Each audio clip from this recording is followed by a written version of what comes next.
नैसर्गिक हिरवळ, खळखळणारी नदी, पक्ष्यांचा सुंदर आवाज, सुखी सुखी लोकांचं गाव होतं तेजपूर. गावामध्ये प्रधान होते संपतराव. संपतराव खूप मोठे सुसभ्य, सुसंस्कृत आणि इमानदार व्यक्ती होते आणि गावाचं खूप लक्ष ठेवायचे. वडाच्या झाडाखाली चालत असलेल्या सभेमध्ये गावामध्ये मिळालेल्या विशेष पुरस्काराबद्दल माहिती देत होते. खूपच आनंदाची गोष्ट आहे. दरवर्षीप्रमाणेच यावर्षी सुद्धा आदर्श गावाचा पुरस्कार दिला आहे. हा पुरस्कार या गोष्टीचाच पुरावा आहे की आपल्या गावामध्ये विकासासोबतच सुखशांती सुद्धा आहे. मी तुम्हा सगळ्यांना हेच सांगू इच्छितो की आपण अशा प्रकारे सगळे एकमेकांसोबत मिळून जुळून राहू. पण संपतराव, विकास आणि सुखशांती तर ठीक आहे, पण दरवर्षाप्रमाणे यावर्षी सुद्धा कडाक्याची थंडी पडेल. त्याचं काय झालं? याचं काही उत्तर आहे का तुमच्याकडे? दरवर्षी थंडी पडते आणि दरवर्षीप्रमाणेच यावर्षी सुद्धा लोकांना आपण पांघरून देऊ, ज्यामुळे ते थंडीपासून आपली रक्षा करतील. हे होते सूरज, संपतरावांचा एकुलता एक मुलगा. आपल्या वडिलांसारखाच चांगला आणि हुशार मुलगा, जो नेहमी गावाच्या चांगल्यासाठीच विचार करायचा. पण यावर्षी आम्हाला पत्ता लागलाय, दरवर्षीपेक्षा जास्त थंडी यावर्षी येणार आहे. तुम्ही चिंता नका करू, आपण याचं उत्तर शोधण्याचे पूर्ण प्रयत्न करूया. रामदासची गोष्ट खरी ठरली. यावर्षी गावात खूप थंडी आली. संपतराव आणि सूरजांनी गावातल्या लोकांना पांघरून वाटलीत, पण जेवढे पांघरून वाटले ते लोकांसाठी कमी पडत होते. अरे, यावर्षी तर थंडी एवढी आहे, 2-3 पांघरुणांनी पण आराम नाही मिळणार. हो बाबा, यावर्षी तर संपतरावने जेवढे पांघरून वाचलेत ते सुद्धा कमी पडलेत. आता काय करायचं? या थंडीत बाहेर कसं पडायचं? घराच्या बाहेर काम करायला नाही गेलो तर थंडीने मरून जातोल. करायचं तरी काय? असं वाटतंय आता त्या धनसुखलालच्या दुकानावरती जावं लागेल. पण तो तर खूप महाग विकतो. काय करायचं? अजून काही उपाय असेल तर सांग. यासाठी गावातले लोक धनसुखलालच्या दुकानात जमा झालेत, ज्याची पांघरुणाची दुकान होती. हे बघा बाबा, हा रग तर 5,000 रुपयाचा आहे.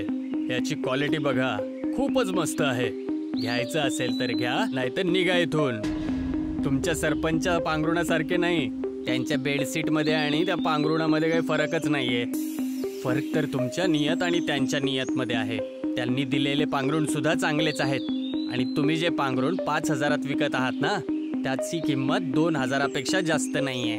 इतकी थंडी पडली आहे गावात आणि तुम्ही तुमच्या फायद्याबद्दल विचार करताय.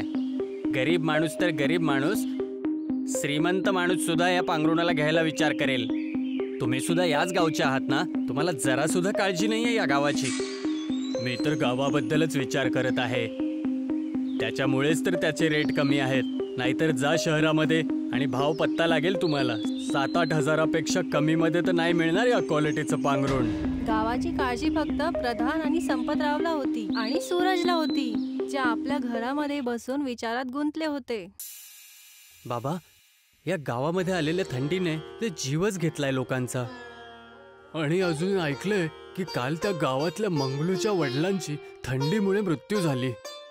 जर असं चालत राहिलं तर गावामध्ये एकही परिवार वाचणार नाही. धनसुखलालला आपल्या फायद्याबद्दल न विचार करता लोकांच्या बद्दल विचार केला तर सगळ्या समस्यांचा हल मिळेल आपल्याला. त्याचे एवढे महागडे पांघरून गावातले लोक कसे खरेदी करतील? मला असं वाटतंय की मला जाऊन धनसुखलाल सोबत बोलायला पाहिजे. संपतराव जेव्हा धनसुखलालच्या घरी गेले तेव्हा त्यांना पण तेच उत्तर मिळाले, ज्याची अपेक्षा धनसुखलाल कडून केली जाऊ शकते. धनसुखलाल, जरा माझी गोष्ट ऐक. जरा गाववाल्यांबद्दल विचार कर. जिथे लोक 500 रुपये खर्च नाही करत आहेत, तिथे लोक 5,000चे पांघरून कसे खरेदी करतील सांग? तुम्ही विचार करताय की मी पांघरून कमी किमतीमध्ये विकू? अरे, माझी कमाई करायचा हाच तर सीझन आहे. आणि जर आता पैसे नाही कमवले तर कधी कमवू? मी कमी भावामध्ये नाही विकणार पांघरून, बस हे पक्क आहे. संपतराव आणि सूरज आपल्या घरी बसलेले होते. विचार करत होते की समस्यापासून गावाला वाचवलं कसं जाईल. संपतराव दुखी स्वरामध्ये बोलून गेले, या गावामध्ये जेव्हापासून आहे तेव्हापासून किती समस्या येतात. बाबा, तुम्ही काळजी नका करू, काही ना काहीतरी होईलच. मी जेव्हापासून प्रधान झालोय मी माझ्या परिवारासारखं या गावाला सांभाळलंय आणि सगळ्या समस्यातून बाहेर काढलंय, पण या समस्याचा उपाय नाही भेटत आहे. काय करू काही नाही समजत आहे. आपल्या वडिलांची ही हालत बघून सूरज पण खूप दुखी झाला. खरंच त्याचे वडील जीवापासनं प्रधान झाले. आपल्या गावाला त्यांनी आपल्या बाळासारखं वागवलं. आपल्या परिवाराआधी नेहमी गावासाठी विचार करायचे, पण थंडीच्या समस्यांनी तर त्यांना जसं आतमधून मारून टाकलेलं. सूरज पण तर आपल्या वडिलांसारखंच गावावरती प्रेम करायचा. ह्या पूर्ण वातावरणात तो असा फसलेला की त्याचा दम घुटत होता. त्यासाठी फिरण्यासाठी तो गावापासून दूर नदी किनारे गेला. दादा, अरे दादा ऐका ना, आमचा बॉल त्या बिळामध्ये गेलाय. प्लीज आम्हाला तो बिळातून बॉल काढून देता का? कुठे पडलीये तुमचा बॉल? ते बघा तिकडे त्या बिळामध्ये पडलंय. तुम्हा लोकांना हीच जागा भेटली खेळायला? मैदानामध्ये जाऊन नाही खेळू शकत का? इथे बीळ आहे. बिळामध्ये माहिती नाही काय आहे, साप विंचू काही असेल. दादा प्लीज बॉल काढून द्या ना, आम्ही आत्ताच मैदानात खेळायला जाऊ. प्लीज आमचा बॉल काढून द्या ना.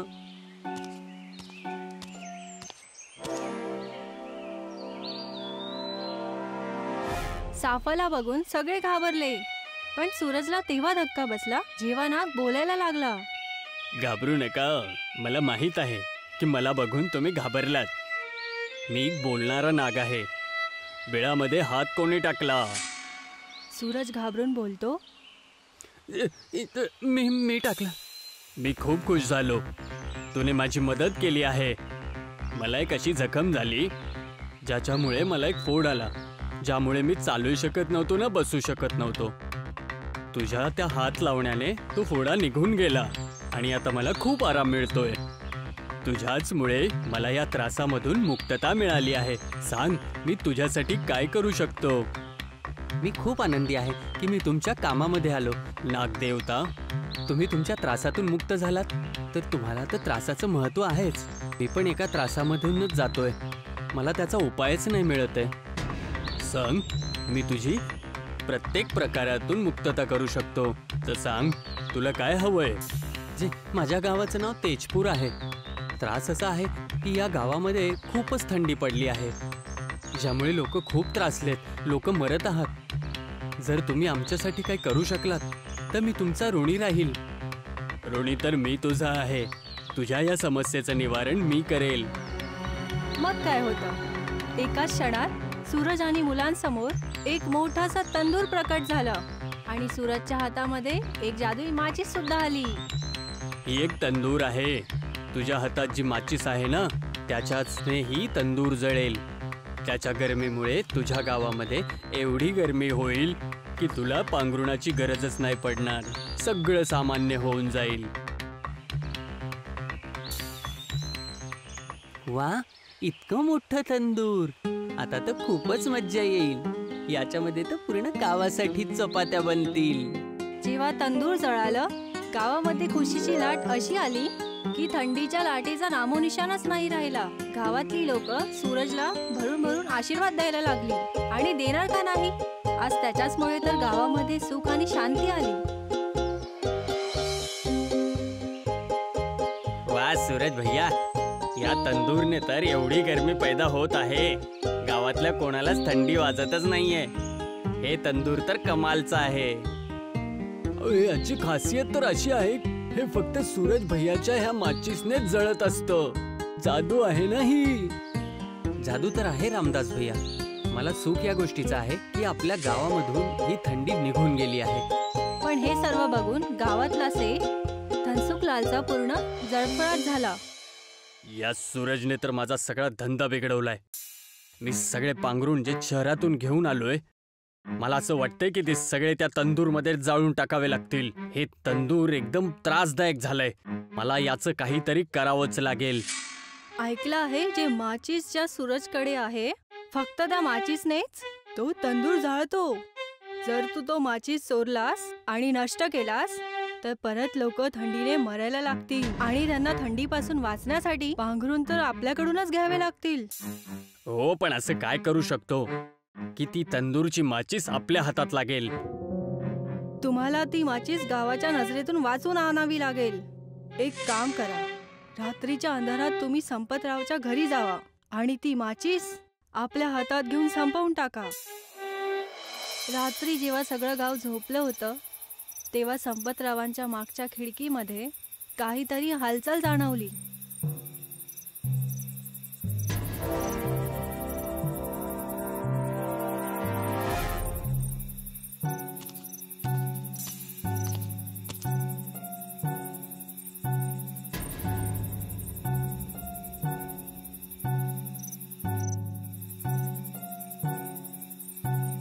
मला माफ कर, मला माफ कर.